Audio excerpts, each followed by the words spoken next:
Good day. Good morning. Yeah, good morning to members of the media.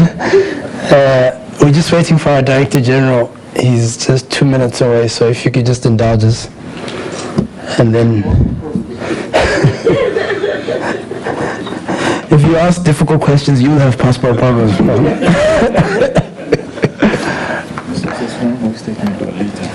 I've sent it to Tab. You can get it from there. Any minute now. Any minute now. Oh, did you? Sorry.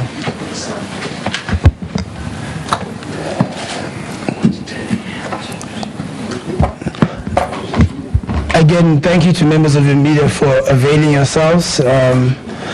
Minister, I won't be taking up any of your time. I'll hand over to you. And I would ask Joy from the Department of Defense to respect our briefing and not talk while we are here. So, Minister, I'll hand over to you so we can get the statement started. Ladies and gentlemen, good day. Thank you for attending this media briefing. As in other parts of the world, immigration has taken a center stage in the life of our nation. On the global stage, the view that it poses a serious threat and socio-economic challenge to receiving countries. South Africa is not unique in this regard. Many countries are wrestling with anti-immigrant sentiments. Its manifestations may be seen in some of the issues affecting communities, and are discernible also in the issues exploited to perpetrate criminal activities. South Africa is not unique in this regard. This is to a large measure a complex and delicate matter. Reckless abandonment of the core values of Ubuntu will only lead us into a clumsy and irresponsible reaction. We must respond in a humane and lawful manner, taking into cognizance the genuine frustrations of our communities, while remaining mindful of tempers likely to spark violence and other acts of criminality. There will be no progressive and sustainable victory in xenophobic violence. Opportunistic individuals who partake in it erode the human face we have struggled very hard to acquire. While a more measured approach may not make me the most popular politician, I believe it is the right thing to do. Our democracy enshrines our hard-earned human rights. We are first and foremost humans.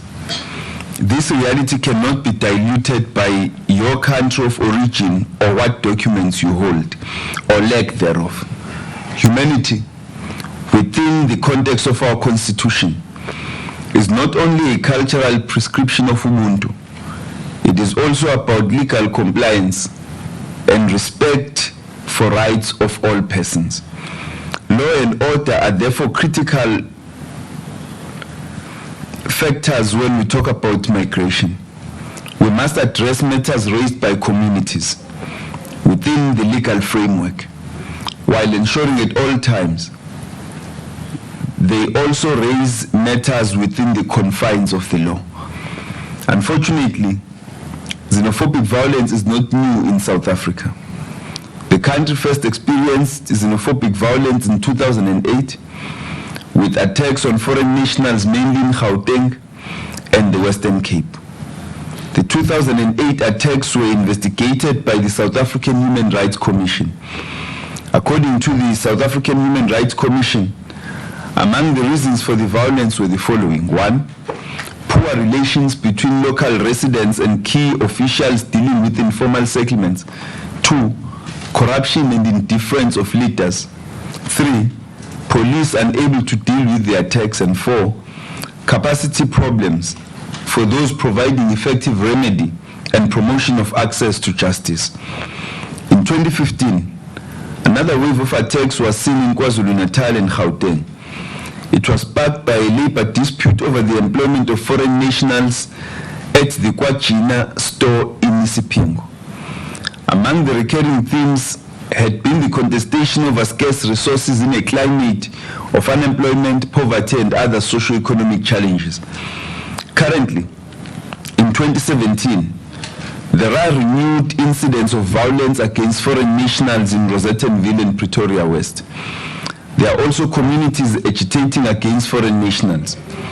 In this regard, a protest march is planned for the 24th of February 2017 in the Pretoria CBD by the Mamelodi concerned residents. Disgruntlement raised by communities is around competition for jobs, access to economic opportunities, and alleged criminal activities involving foreign nationals, including amongst those drug peddling and prostitution, as well as the hijacking of houses. I have met with protest organizers and have appealed to them to express themselves responsibly. Government responded speedily to the latest outbreak of violence. We have directed all security officials to be visible in communities and to objectively deal with criminality, regardless of whether it is committed by a South African or a foreign national. We led a government delegation with the Gauteng MEC for community safety to Rosettenville on Monday, 13 February, to make sure that law enforcement agencies are responding to issues raised by communities and to encourage dialogue between communities and authorities. Arrests have been made, among others, for alleged drug peddling and acts of public violence. We called for visible and effective policing precisely because failure to respond would be irresponsible in the extreme, as it would serve further to fuel tensions among communities. We called for compliance with the Constitution and other laws of the Republic and deportation of those who are undocumented. This message to act responsibly has been this message to act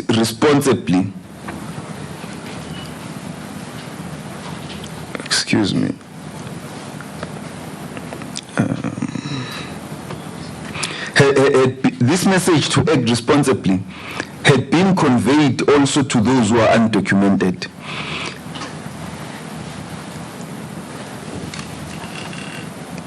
Forgive me for this. But this message to act responsibly had been conveyed also to business in the country, starting with those in the hospitality sector, pointing to the folly and dangers of failing to comply with the laws of the Republic. Business is a critical partner in managing anti-immigrant sentiments, and more will be expected of them. In many cases, business incentivizes irregular migration, and those contributing to questionable labor practices must also be held to account. It is far easier and convenient for some to target desperate and vulnerable migrants than the unscrupulous employers who deliberately fuel tensions in the labor market. It is easier and convenient to target dwellers of run-down buildings than irresponsible buildings owners. In this regard, a paradigm shift has been adopted. We will now target unethical businesses that employ illegal practices. Government is working with business on these issues to ensure compliance, employment of locals, and harmonious relationships desired for development, economic growth, and empowerment of citizens. This work started before Rosettenville. As explained, businesses are a critical factor in some of these challenges. They should not fuel tensions, playing locals against foreign nationals, but should be on the side of the law. Our laws have been designed precisely to ensure that such tensions between locals and foreign nationals are managed in a regulated manner. We have a commitment of the hospitality sector on the need to comply with South Africa's labor and immigration laws, especially the requirement to employ a minimum 60% of local people.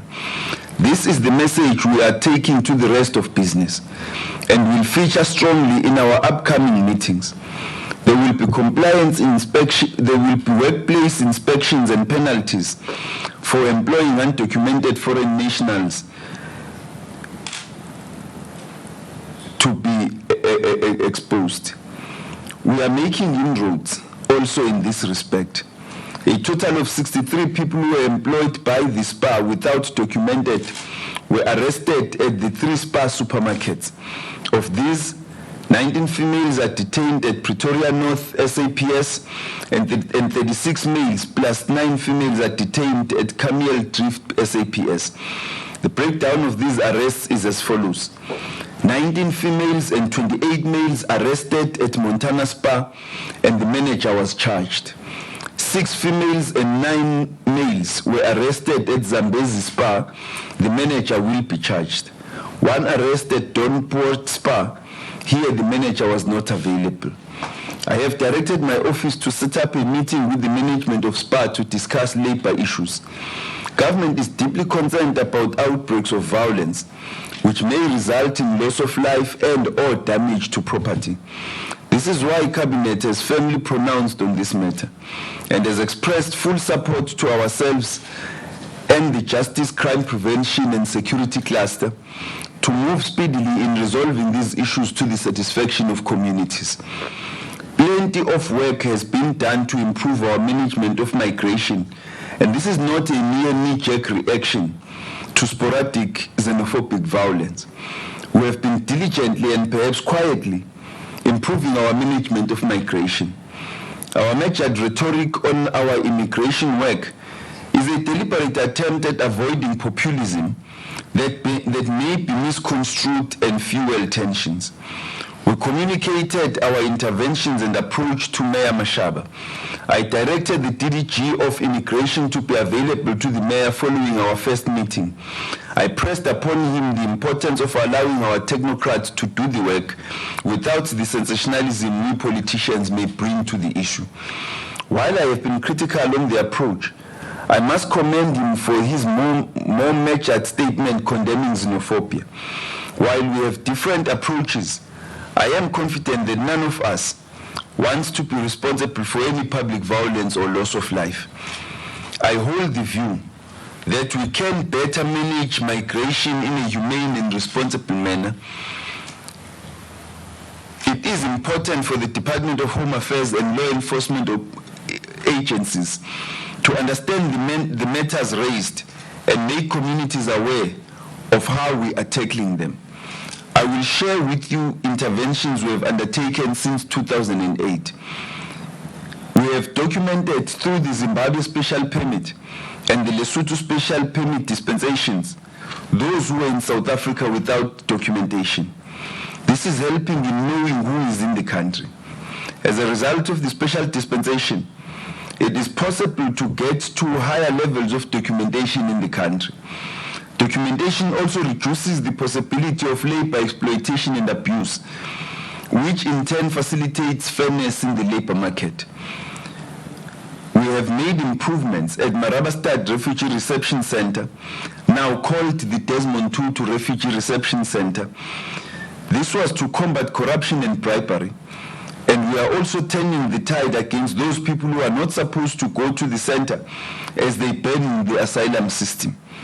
President Jacob Zuma launched the Desmond Tutu Refugee Reception Center on Friday, the 17th of February, thus opening to the world its cutting-edge technology, featuring an automated booking system that's already transforming the way South Africa receives and processes asylum applications, with less queues and extremely constrained breath line for bribery, fraud, and corruption. We have initiated a comprehensive review and development of a new policy on international migration to replace the outdated 1999 white paper. A new white paper is being finalized and will be presented to Cabinet in March 2017. This is a bold move forward. Bearing in mind timelines for completing the legislative process, we have taken the Refugee Amendment Bill to Parliament. Its benefits are to ensure protection of genuine asylum seekers and to curb the exploitation of the system by economic migrants who capitalize on loopholes in the legislation. We have initiated the establishment of a border management authority for coordinated, secure, and efficient management of the borderline and ports of entry. It is important to move beyond stumbling blocks and speedily establish this integrated border management authority. Our department, in regard to the border management authority, will be guided by the decision of cabinet. We will further be pushing aggressively to have capacity boosted and systems developed, including in immigration management services. This is an issue we are raising with the Portfolio Committee and the National Treasury. The capacity of the inspectorate unit is far too low, with only 750 inspectors nationally, compared to the City of London in the United Kingdom, which has 3,000 inspectors. The inspectorate has to ensure persons in South Africa are correctly documented, reside in the country on a lawful basis, and acquire documents and status lawfully. It has standardized systems relating to detention, detection, and deportation of illegal foreign nationals. A total of 33,339 people were deported during the 2015-2016 financial year. We are working with the police to synergize resources. We have worked closely with the Interministerial Committee on Migration, established after the 2015 incidents and chaired by the Minister in the Presidency, Minister Jeff Gigaba. IMC intervention strategies have included intensive crime combating and prevention operations planned and executed in all provinces, targeted at hotspot areas. These operations were interdepartmental in nature. They focused, amongst others, on illicit drug trafficking and contraband, undocumented immigrants, human trafficking and prostitution, hijacking and illegal occupation of buildings, unlicensed businesses, illegal firearms, and management of RDP houses. I have listed the work our government is doing to better manage migration.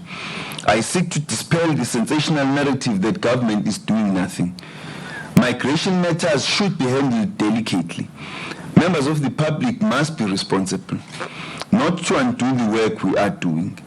We are of the view that the implementation of the strategic framework of the IMC on migration is still relevant, and if implemented, would help prevent outbreaks of attacks on foreign nationals as it goes to the root cause of the violence. The dynamics of migration,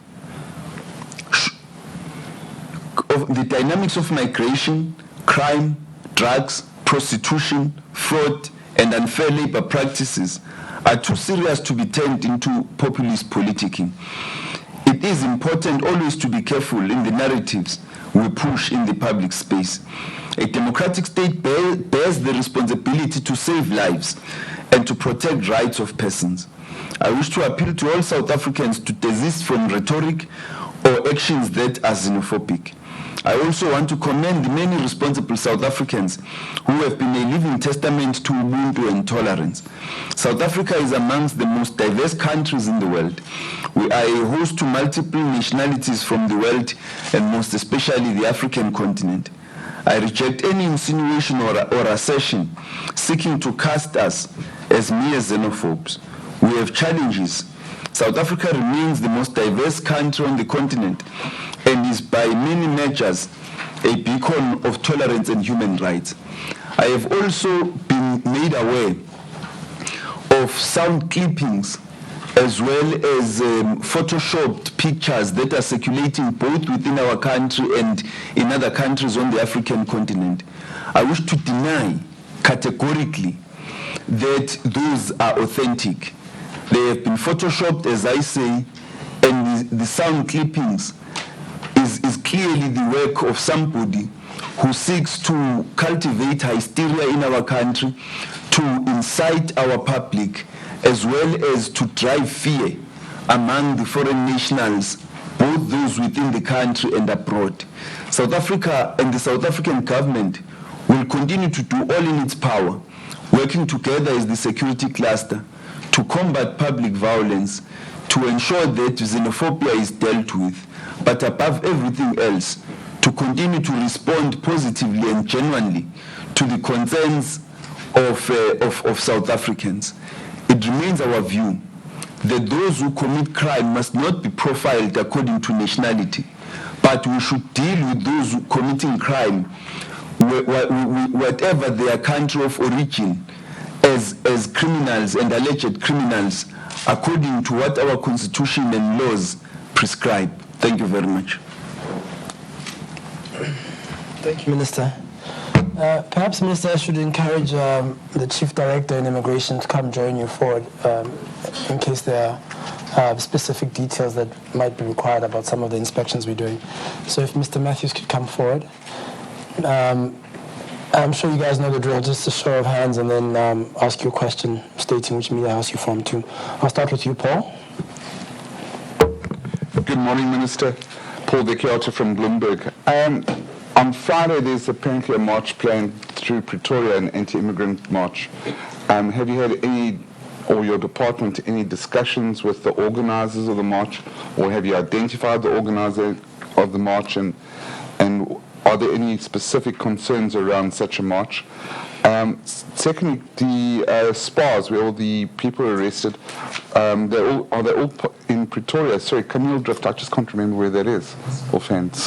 So if you don't mind just telling us about that.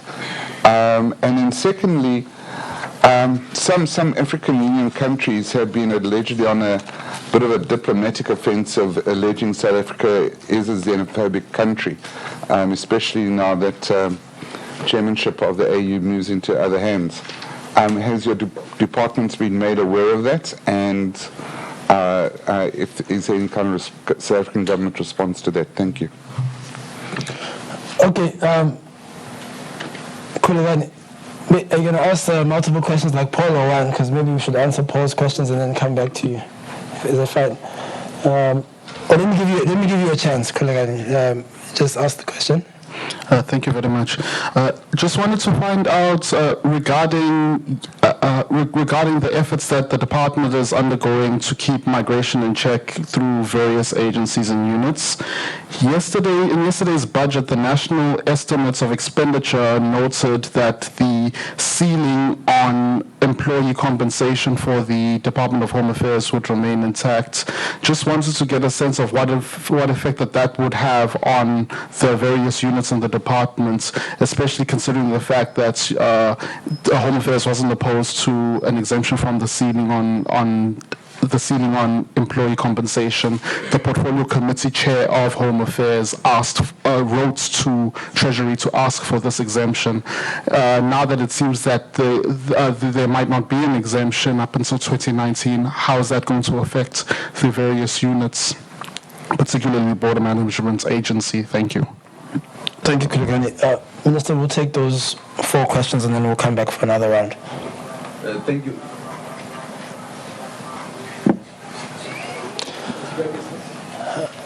There's a person whose phone's ringing there with some interesting music. It's a. Thank you very much.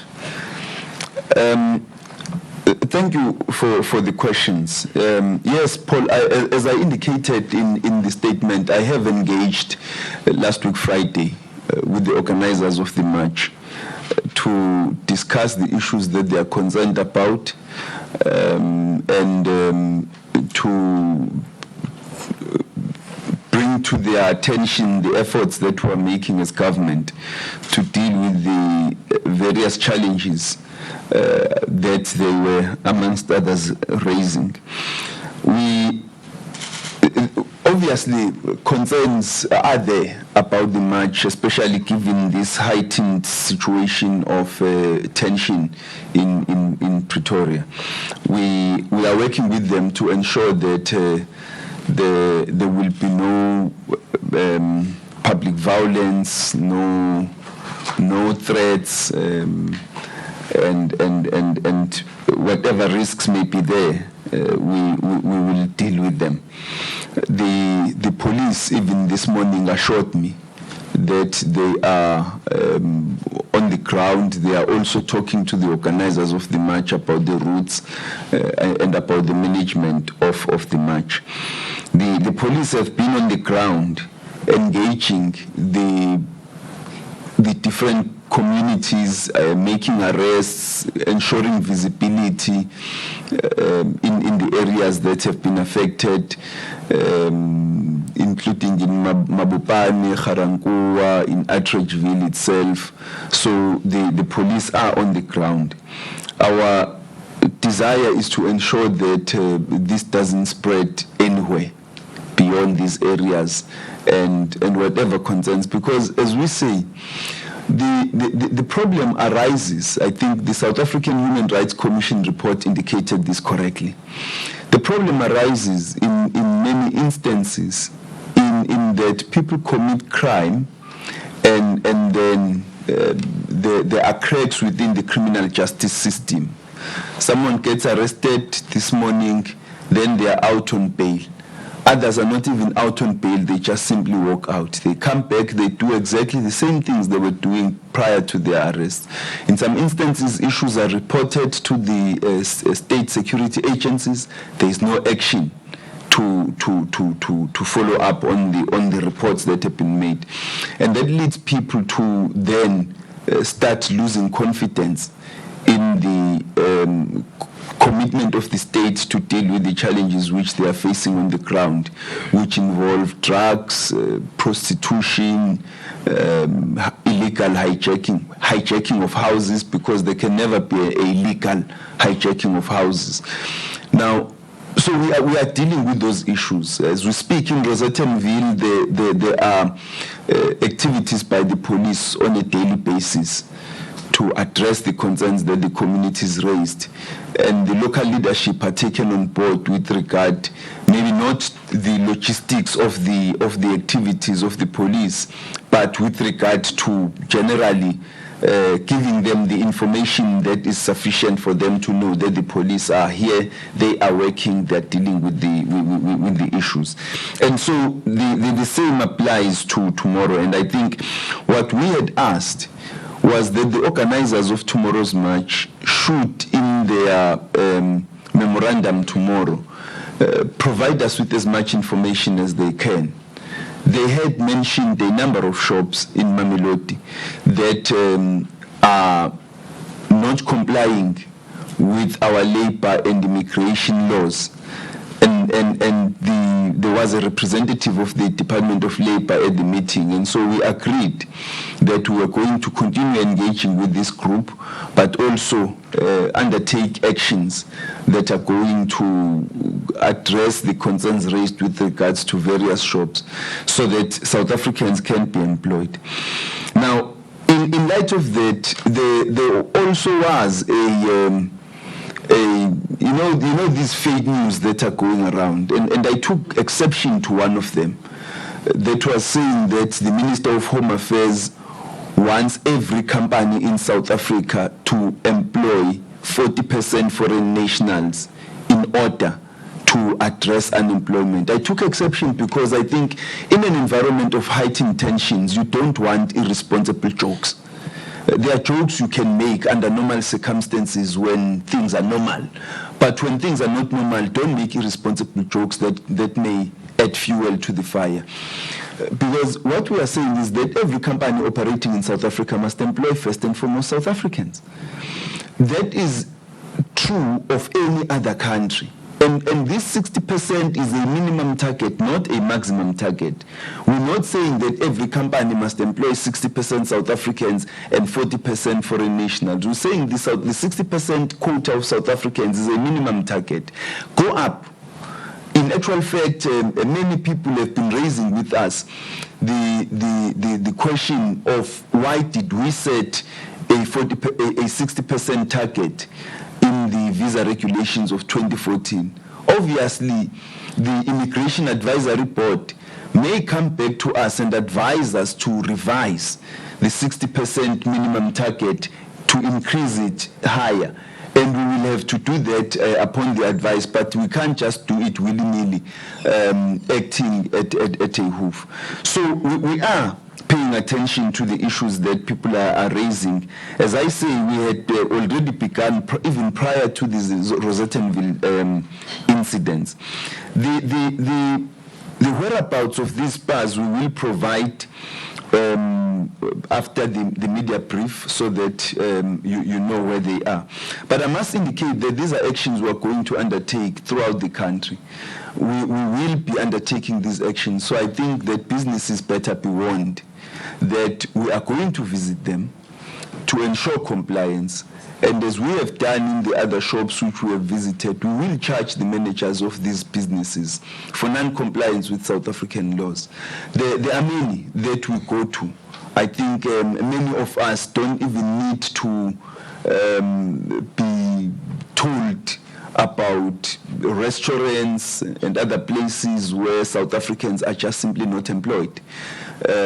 We are clear that businesses must employ first and foremost South Africans. But I also need to clarify this because it tends to create confusion. A person with critical skills is most welcome. A person with a visa or a permit that allows them to work is welcome to seek employment. And so those are documented. So if you hold a Zimbabwe special permit, a Lesotho special permit, and a refugee permit, or even a work visa, you've already been granted a work visa, yes, you are allowed to work. And with regard to those who hold the Zimbabwe and the Lesotho special permits, they were given those permits in lieu of them being employed at certain places with their employers having provided proof of employment for the individuals concerned.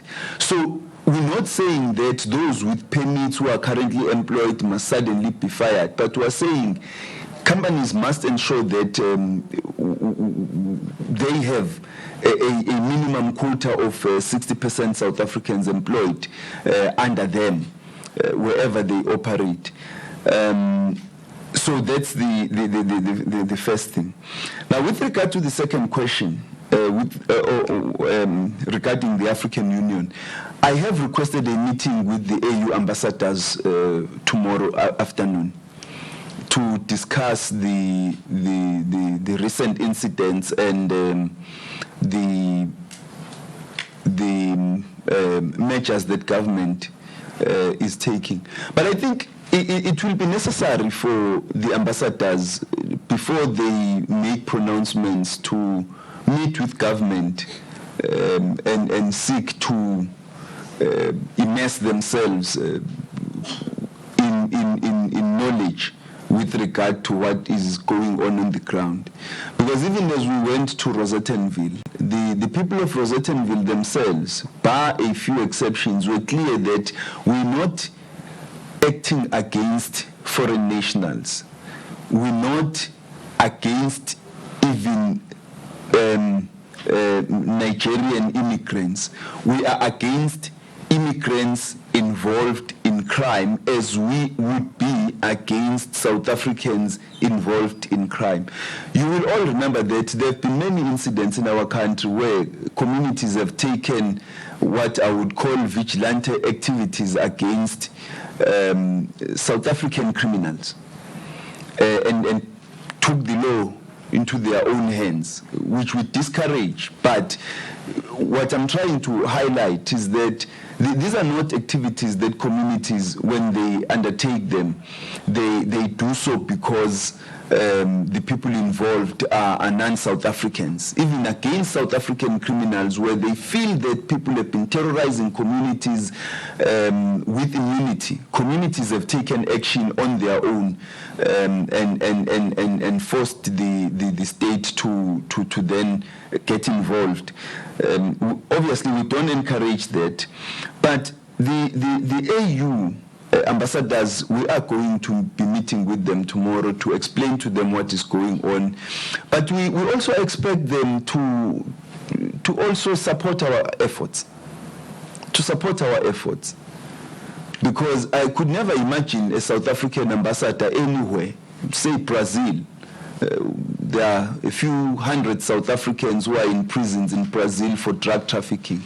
I wouldn't imagine a South African ambassador in Brazil saying that, no, it's okay for South Africans to become drug moles and traffic drugs in Brazil. And if Brazil took action against them, then Brazil is acting in a xenophobic way. We expect that ambassadors would also appeal to their nationals to respect the laws of the countries in which they live.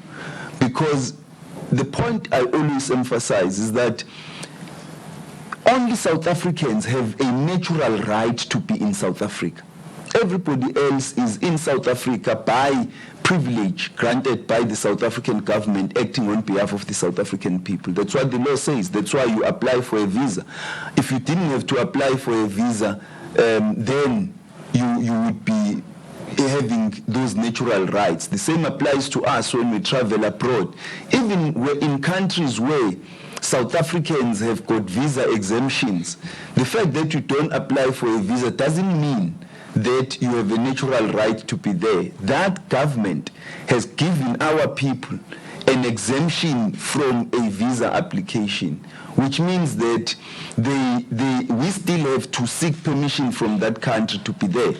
And in this regard, I think that the ambassadors, when we talk to them, I think we will engage with them on what's going on and discuss with them issues of rights and responsibilities. We're trying our very best to manage calm and responsible pronouncements in an environment where there is a number of international and domestic populists who seek to pounce on the vulnerability of immigrants in order to become popular and serve their national interests. Now, thirdly, on the question from Kulegani,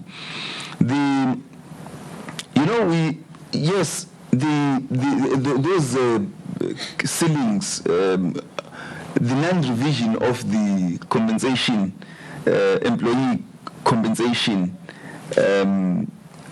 figures is going to have an impact on us. It already does have an impact on us. I think we indicated that South Africa has 750 inspectors nationwide for the whole country. London alone has 3,000. If you take OR Tambo International Airport, the police have got 810 police officers at OR Tambo International Airport. We've got 750 inspectors for the whole country. If you look at Gauteng, we have 76 in Gauteng. In the Western Cape, we have 48. For the George Neisner Plattenberg Bay Belt, we have 5. So you can imagine on any daily basis when one could be on leave, the other one could be transporting those who are being repatriated, the other one could be doing admin work, the other one could be undergoing training, the other one could probably be sick. And on that day, we would not have a single immigration inspector in that entire area. So the issues of security are quite serious, and I think that it's a matter we will continue to engage with to try and get addressed and understood. Because if we don't, it becomes difficult for us to manage and mitigate and minimize and diminish risks to the country as a result of our inability to have sufficient capacity on the ground. And I think in this world where we have seen enormous challenges in areas like Turkey, Brazil, or maybe Turkey, Brazil, Germany, in France, in Brussels, where people at one stage may have thought that they were safe and immune. I mean, I don't think anybody would have thought there could be an incident in Belgium, given that the country is small and very peaceful, not involved in international politics, except that it hosts the EU. If you look at the progressive decision taken by the German government last year and in 2015 to accommodate a number of asylum seekers, you would have expected that there would be no incidents there, but they were there. They happened. So we shouldn't think as South Africa that we are immune from any risks and incidents, that we are the country of Madiba, everybody loves us, and everybody who is coming here is coming to South Africa with the best intentions of our country. There's a lot of malicious, very vindictive people and organizations outside, and South Africa must not relent. And I think when we visited on state visits, Nigeria, Kenya, and other countries, the presidents of those countries were very unequivocal to us, including in Saudi Arabia. They were very clear that do not take security for granted. Be on the alert. Don't get a rude awakening. You need to have enough risk management capacity to be able to deal with whatever risks that may arise in your country. So it will have an impact. It does have an impact, but we're not sitting back. As I speak to you, leading towards the budget vote, we are going to make some announcements on measures that we are going to take out of our own initiatives as the department to try and improve our capacity. I did mention in the statement that we are working on a collaborative effort with the South African Police Services. There are concrete proposals which we want to table before them, which they will hopefully consent to, which will assist, if they are agreed to improve our capacity. I think I've been very elaborate in my answers. Thank you. Thank you, Minister. Okay, I'll take you two, then I'll go to Pretoria afterwards. Can I just start with this gentleman who's been waiting with me for some time? Hi, Minister. Travis Andrews, CCTV China. I just wanted to get your comment in reaction to a figure quoted to us yesterday by President Buhari's Special Relations Advisor of 160 Nigerians killed over the last 2 years in South Africa due to xenophobic violence. I just wanted to get your reaction to that. Thank you, Minister Lestiensie. I'd just like the Minister's opinion. Following a post-Brexit world where a lot of that was due to insulation or isolation from that British public want, and immigration was a key issue, looking after the election of Donald Trump, looking at anti-immigrant riots in Stockholm last week. Is that wave spreading to the rest of the world and South Africa, or based on South Africa's 2008 incidents, is anti-immigrant sentiments not new to South Africa? And second, I think the Minister mentioned it, with only 750 immigration officers, and seeing that it was budget day yesterday, have you asked the Finance Minister for more money to employ some more immigration officers? Thank you. Thank you, Lassie. I'll take Karen here. Hi, I have just a question of clarity. The AU ambassadors, Minister, that you were talking about, is it ambassadors from African countries or is it ambassadors to the AU? Also talking about the AU, there is talk about an African passport, and it was launched last year by Nkosazana Dlamini-Zuma. And we've seen countries like Ghana granting visa-free access to all Africans. What kind of work is being done in South Africa in this regard? And just a last question, monitoring and evaluation question. We had Operation Fiela announced in 2015 when we had similar xenophobic attacks. Does it mean, has Operation Fiela actually contained some of the violence, or does this renewed violence mean that Operation Fiela has to be revised or that it has failed completely? Thank you. Minister, I'm coming to Pretoria. Don't think I'm ignoring you guys. We'll just deal with Cape Town and we'll come to you in the next round of questions. So we can deal with those quickly, Minister. Thank you very much. I think, again, thank you for the questions. I'm not privy to the figures from the Nigerian government and how they collected them. And we haven't, I don't think it's a discussion we want to get into. I think it will turn out very bad. should we start counting how many South Africans have died in South Africa at the hands of Nigerian nationals? I don't think that's going to end up very well in terms of our good relations as countries. And so I think it's an unfortunate matter if it was raised in that fashion. It's an issue that we will surely take up at a diplomatic level and discuss with the Embassy of Nigeria and at government-to-government level. We should desist as countries from pointing fingers at one another in regard to issues that we may not have sufficient levels of information about.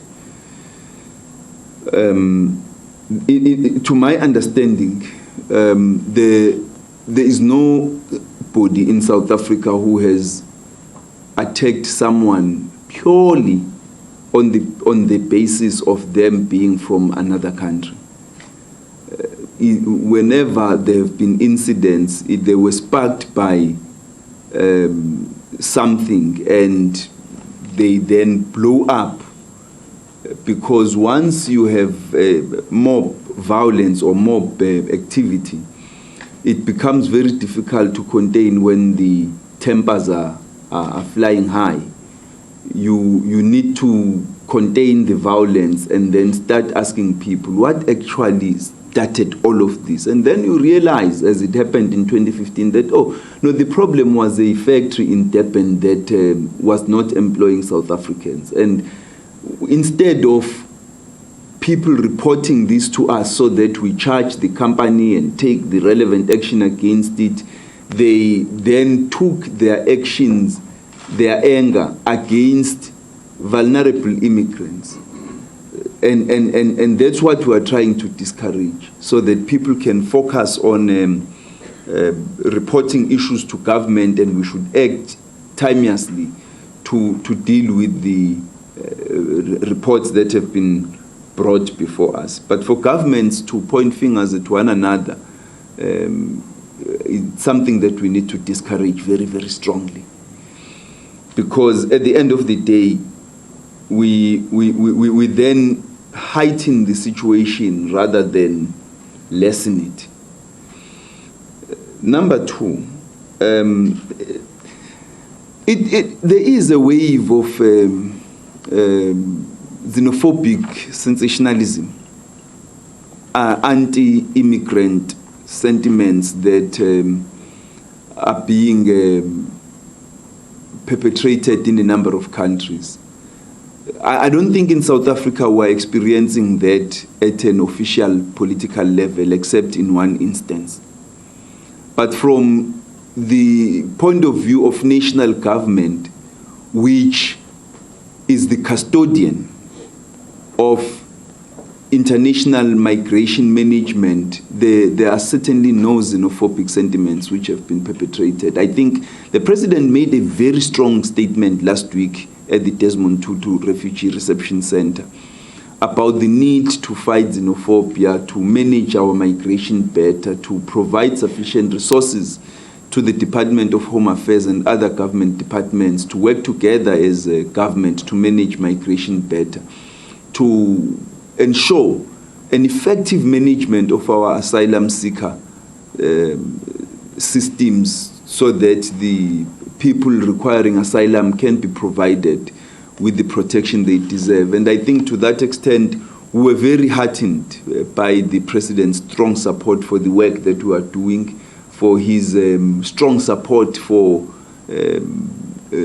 South Africa to continue providing shelter to refugees, and for us to manage the economic migrants in the manner that we have begun doing, I think, with regard to the Zimbabwe and the Lesotho special permits, and to ensure that going forward we look at what measures must we take on a sustainable basis to manage economic migration, because in South Africa that's the biggest challenge we're facing, economic migration. If you look at the numbers of people applying for asylum in South Africa, only less than 5% of those eventually qualify. 95% plus are economic migrants. And when we introduced in 2008, when we introduced the Zimbabwe Special Permit, the numbers of asylum seekers just dropped drastically. There were times in South Africa around 2008 when asylum seekers numbers were as high as 200,000. But they have dropped right down to 65,000 to 62,000 in 2015, 2016. And that is because of the interventions we made to manage economic migration of Zimbabweans and Basotho.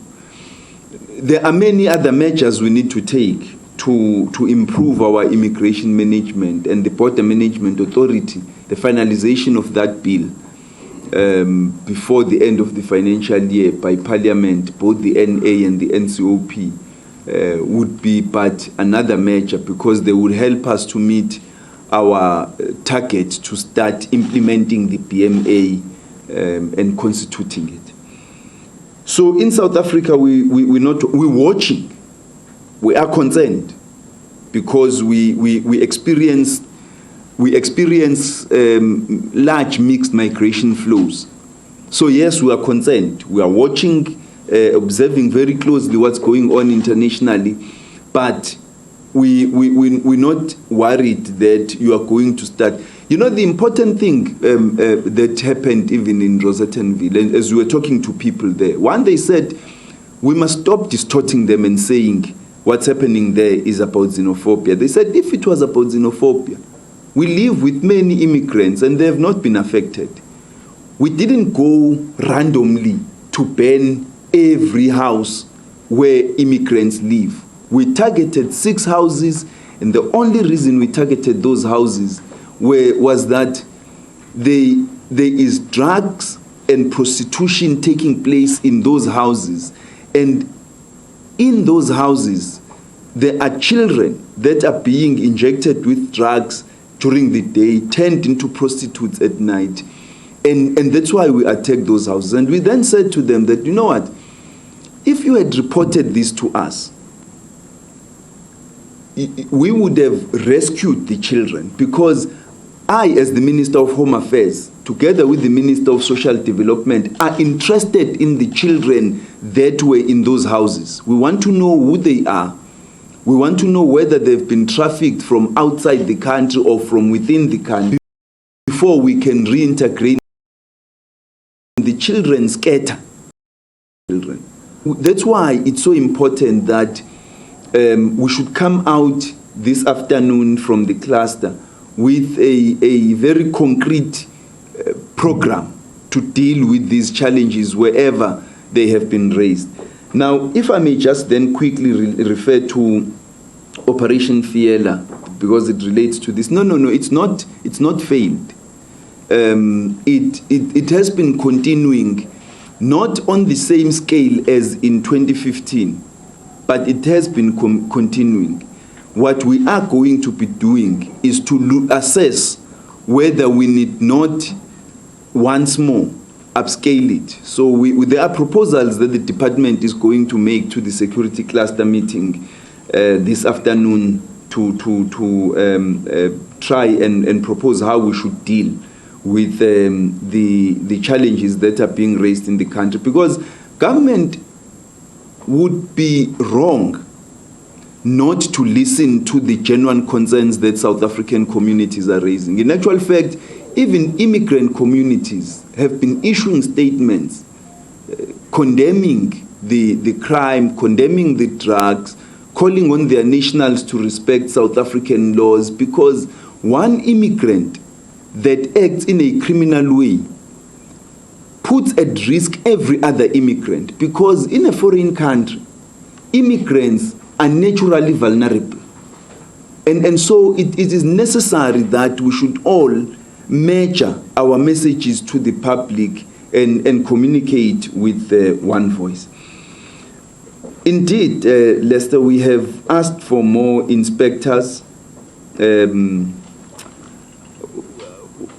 we don't have any, but we are going to find other ways to deal with this challenge. And as with the point, which is the point I was saying earlier, that we're looking at other initiatives to improve that situation. There are proposals that we are making to our colleagues in the police on how they could be roped in to assist us. Karen, the ambassadors that we are meeting tomorrow are AU ambassadors. Well, fortunately, Morocco has also been now. It was the only country outside the AU. They've now been accepted into the AU, so we expect that it will be a full complement, plus the Dean of Ambassadors. With regard to the AU passport, as well as the SADC uni visa, South Africa has been of the view that we support measures towards integration. We support measures towards free movement. We think that they will assist to develop our economies and ensure greater integration and person-to-person interaction. But there are steps towards the achievement of those objectives. I think countries that receive high inflows of immigrants, like South Africa, an unregulated freeing of movement would tilt the burden of the movement heavily towards those countries. You can mention a few countries, and South Africa is one of them. And as the president said, we are one of the top 10 countries in the world that receives high numbers of immigrants annually. So that means that we need to be cautious how we move forward. There are certain steps that must be satisfied. Standard economic development. Every country must have strong security measures to ensure that you don't turn a blind eye, for example, to human traffickers, victims of human trafficking, and criminal rings operating in your country or through your country just because they are not destined for your country but are transiting to South Africa. Then you say, let me turn a blind eye to this and pretend it's not happening. It is South Africa's duty to protect her neighbors as it is our neighbors to protect us. And that's why we've been insisting that we must be very circumspect about what is happening in South Africa, because if we are not, it may have an impact on tourism and economic development right throughout the SADC region and even the African continent. When there was an outbreak of Ebola in the west of Africa, our tourism here in South Africa was affected, and yet there was no Ebola incident in South Africa. So it's important for all of us as countries to act responsibly towards one another, bearing in mind that there are still negative perceptions in the world about Africa. If you're saying you're coming to South Africa, someone somewhere would tell you that they've got a friend in Ghana and expect you to know them. And it's because people have a myopic view globally about the African continent as if we are one tiny little piece of land where everybody knows another. But in actual fact, we support the AU passport, we support the SADC uni visa, we support the free movement protocol in SADC. We believe that they must be implemented in a gradual manner. Thank you, Minister. I'll just quickly run to Pretoria. So, Thabo, if there's any questions in Pretoria, this is your moment to shine. Thanks, Mike. We have three questions. I'll start with Peter, and I see and then Sophie. Thanks. Sure. Good morning, Minister. Peter from Jacaranda FM. I just wanted to ask if you could perhaps elaborate on the initiatives that you just mentioned in terms of increasing capacity to ensure enforcement, not only migration officials, but ensuring that, for example, businesses also comply with labor laws as well as immigration laws. Can you tell us about your engagement, perhaps by any chance with high commissioners or embassies in the country? I see, for example, the Pakistani High Commission released a statement on tomorrow's march. And then just lastly, do you have any figures perhaps on the incidents that have been recorded in the past 2 weeks? Sipo Mabena for the Times newspaper. Minister, the common sentiment or outcry on the ground amongst the local communities is that there are just too many foreign nationals in the country, legal or not, competing for scale jobs, economic opportunities, as well as living spaces with South Africans. One question, what is your response to this sentiment, and just how many foreign nationals are currently in South Africa? What is the estimated number of those that are undocumented? Then two, in your view as Minister of Home Affairs, does this number then justify the sentiment that there are just too many foreign nationals in the country? Thank you. Thank you. Last one? Oh, there's another one. Yeah. Okay. Okay, I'm Bomani Kosa from the Sowetan. Of the undocumented immigrants that were arrested in the Pretoria suburbs in the spas there, what exactly have they been charged with, and why are they being dealt with by the SAPS and not, immigration officers? And also regarding the managers, I'm sensing some dithering really on what to do about them. Because the statement is forthright with the undocumented immigrants that they were arrested, right? But then when it comes to the managers, it says that one has been charged and others are going to be charged.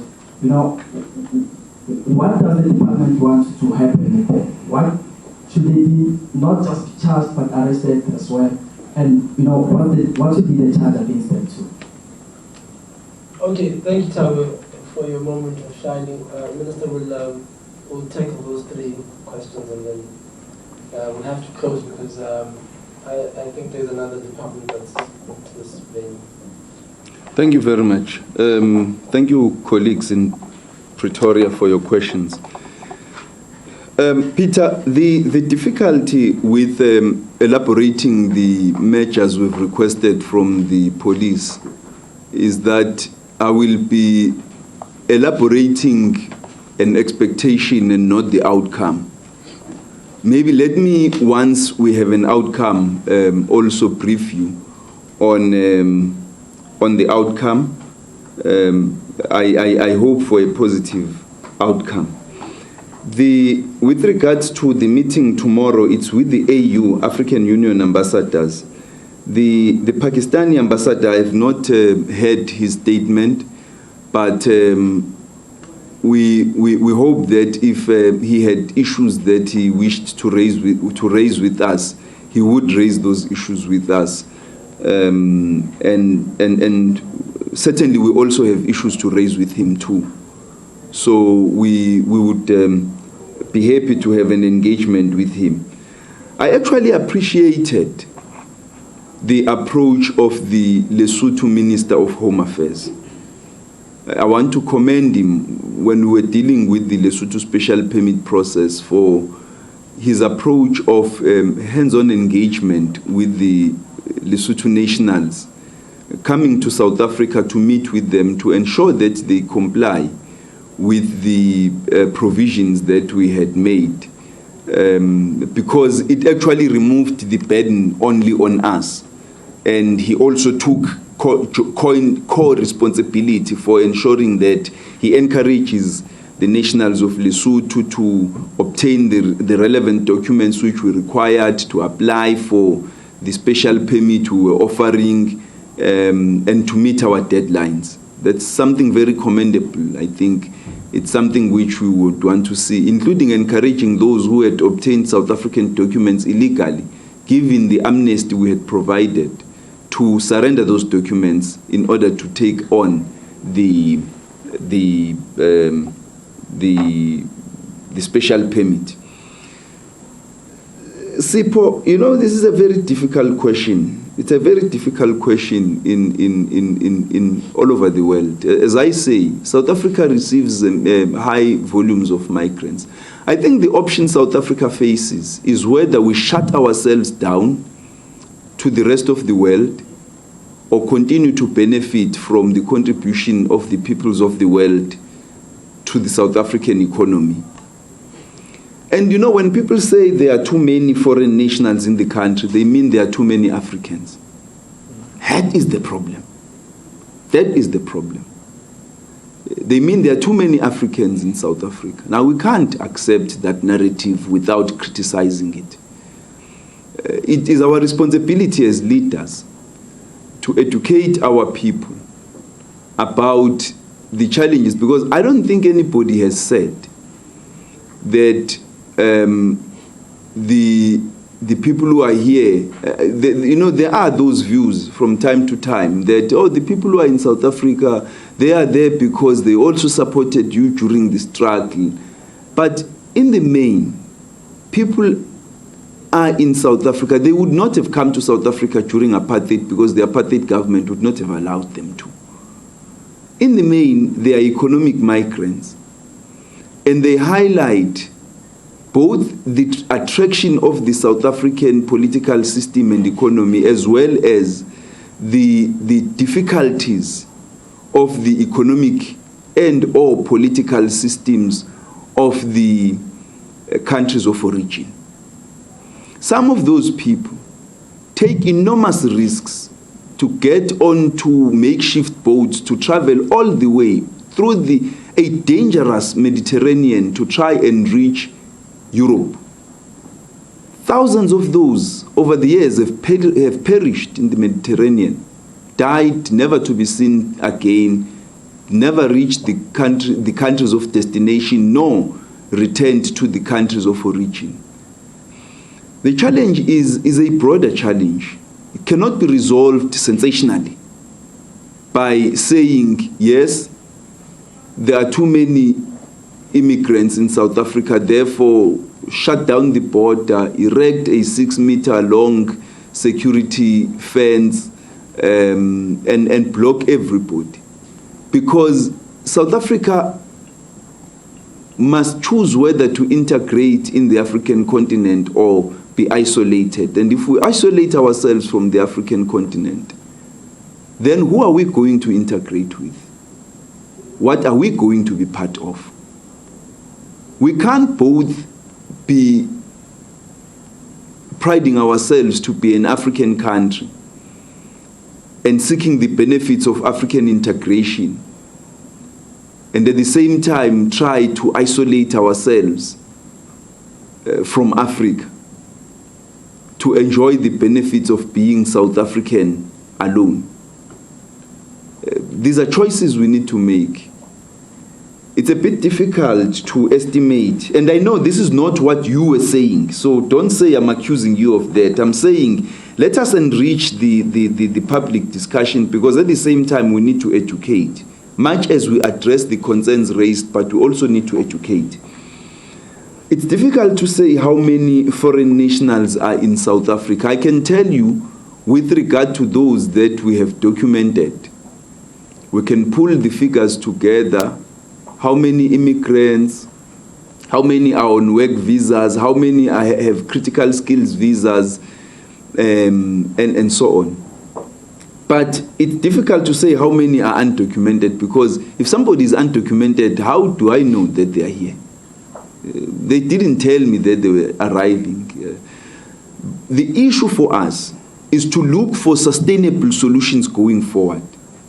Whilst I'm not saying that the Border Management Authority will be a panacea for all our problems, but it's going to go a long way towards improving greatly our management, because when it is operating at full capacity, it will have sufficient capacity to manage the borderline, to ensure we have not only the fence but the technology to manage the borderline as well as the personnel.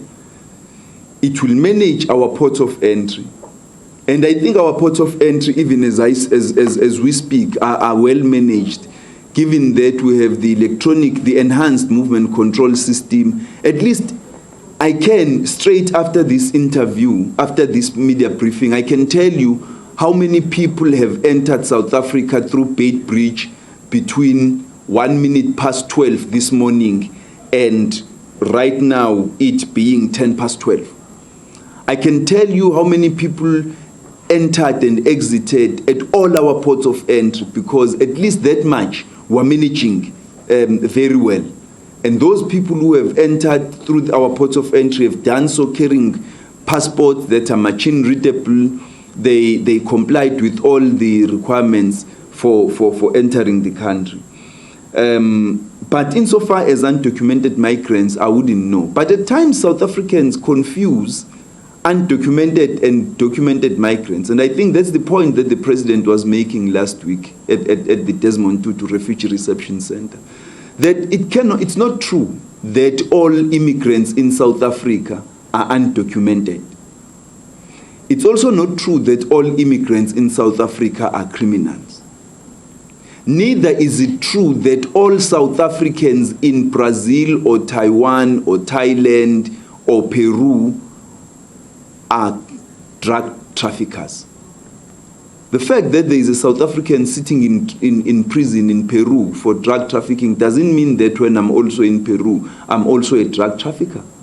I must not be judged by the criminal actions of a few people. Neither should we judge the majority of immigrants in our country by the criminal actions of a few. If you look at the prison population of about 160,000 in South Africa, I think about 9,242 are immigrants. And what the Immigration Act says is that once an immigrant has been convicted and served a sentence, when they come out of prison, the Minister of Home Affairs must ensure their deportation to the country of origin. And every week, we deport many who have served sentences. We then send them back home so that they are no longer in South Africa. So we are acting, as I say. Last year we deported 33,339 people. In the previous year there were about 40,000 odd. So we are acting, if I may use the word, to rid South Africa of those who are undocumented. And Lindela Repatriation Center is quite busy all the time. No, Bongani, you are, perhaps you don't understand the issue that we are raising. There's no dithering. When you have not yet charged someone, you can't say, I've charged them. It's just simple as that. So when we say we are going to charge the manager, we mean we have not yet charged the manager. We wouldn't report that we have charged them when we have not yet charged them. That we will charge them, there's no doubt about it. The manager who was not there at one of the spas when we came will be charged. There's no dithering there. And that's why in the statement we made the statement that oftentimes we focus on the employee that is undocumented and not the company that documents. And that's why the statement that I said, that I read just about an hour ago, clearly said, companies be warned, businesses be warned, we are coming for you. We will charge the managers. And yes, if you employ an undocumented immigrant, we are going to deport that immigrant. The undocumented migrants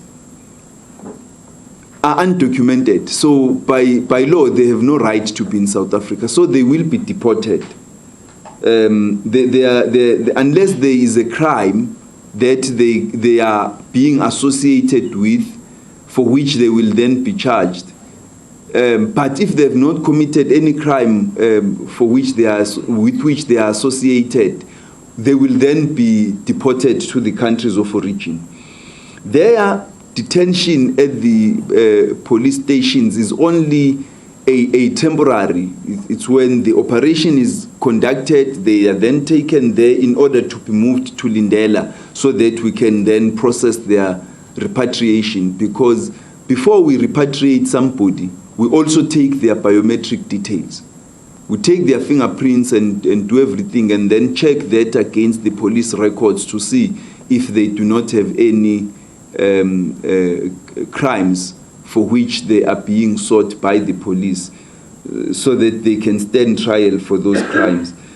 So that's what we're doing. It's a very operational matter that we deal with in the course of our daily work. So don't panic, my brother. The managers will be charged.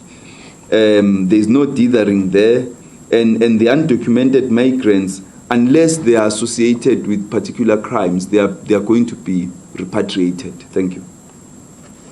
Thank you, Minister.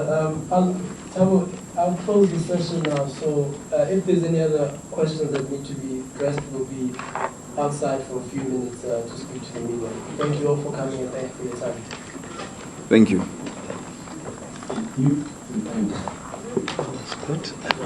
Yeah, Tabo, you can stop sent him now. a message. That's why I was coming. I wanted to ask him. Thank you. Yes. Sure. You did warn me that you wanted to do this. I didn't think you were serious. Thank you, Gigi. Okay.